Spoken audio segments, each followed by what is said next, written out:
নায়করা একটু ডিরেক্টরের কথা কম শুনতে পছন্দ করে, তারা একটু নিজেদের মতো করে করতে চায়, ডিরেক্টরদেরকে খুব একটা আসলে তারা মূল্যায়ন করে না ইদানিং। এটা আসলে কি সত্য নাকি এটা পুরোটাই গুজব? এটা সবসময় সত্য না। আমি আহ, অনেককেই দেখেছি, মানে আমি ম্যাক্সিমাম টাইমই দেখেছি আসলে ম্যাক্সিমাম ডিরেক্টরের কথা শোনে, আসলে এটা শোনা উচিত। কারণ গল্পটা ডিরেক্টর সিলেক্ট করেছে, ডিরেক্টর মনে করেছে আমি বা আমরা অন্য যে কেউ ওই ক্যারেক্টারের জন্য, ওনার দৃষ্টিতে ওই ক্যারেক্টারটার জন্য আমি বা অন্য কেউ পারফেক্ট। পারফেক্ট। তো উনি তো আসলে ভেবেই নিয়েছে, আসলে উনি ওনার সিলেকশনের পেছনে তো একটা যুক্তি আছে, লজিক আছে। সেক্ষেত্রে আমার অ্যাকচুয়ালি দিন শেষে ডিরেক্টরের কথাই শোনা উচিত।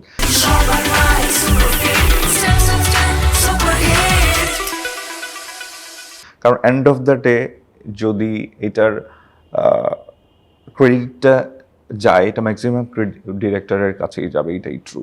আর আমরা হলাম অর্নামেন্টেশন আর কি, আমরা কোলাবোরেশন, মানে ফিল্ম একটা কোলাবোরেটিভ ওয়ার্ক। একটা ডিরেক্টর কখনো একা কাজ করতে পারে না, এটা স্টোরি লাইন আপ, ডায়লগ, পারফর্মারদের পারফরমেন্স এনরিচ করা তো ডিরেক্টরেরই কাজ।